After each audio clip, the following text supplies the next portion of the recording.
ایک سوال یہ ہے کہ شادی بیاہ کے موقع پر جو مہمان آتے ہیں وہ لوگ جس کی شادی ہے اس کو تحفہ اور ہدیہ دیتے ہیں، تو اس تحفے اور ہدیے میں انٹرسٹ کی رقم خرچ کرنا، انٹرسٹ کی رقم سے تحفہ اور ہدیہ لے کر دولہے یا دلہن کو وہ تحفہ ہدیہ کرنا درست ہے یا نہیں ہے؟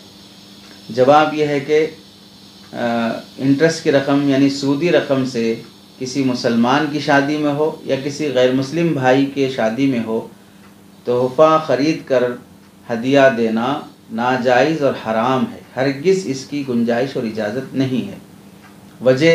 پہلی وجہ یہ ہے کہ شادیوں کے موقع پر جو ہدیہ تحفہ حلال مال سے ہی لیا اور دیا جاتا ہے وہ خود ہی محل نظر ہے، شریعت اسے نیوتا کہتی ہے، اور نیوتا حضرت تھانوی رحمۃ اللہ علیہ نے لکھا ہے کہ وہ رشوت اور سود کے حکم میں ہے۔ دیا اس لیے جاتا ہے کہ پھر اسے واپس لیا جائے، اور دیا لیا جانے کی نیت سے یا تو وہ بزنس ہوگا یا پھر وہ سود میں داخل ہوگا، تو حلال مال سے ہی یہ دینا جب محل نظر اور جائز نہیں ہے تو حرام مال سے دینا بدرجہ اولیٰ ناجائز ہوگا۔ دوسری وجہ، انٹرسٹ کی رقم کا جو اصل حقدار ہے وہ مستحق صدقہ، محتاج، مسکین، فقیر شخص ہے، اور یہاں شادیوں کے موقع پر تحفے اور ہدیے جو دیے جاتے ہیں عام طور سے وہ لوگ مستحق صدقہ اور غریب نہیں ہوتے ہیں، تو غیر مستحق کو دینا غیر محل میں صرف کرنا ہے جو کہ ناجائز اور حرام ہے۔ تیسری وجہ،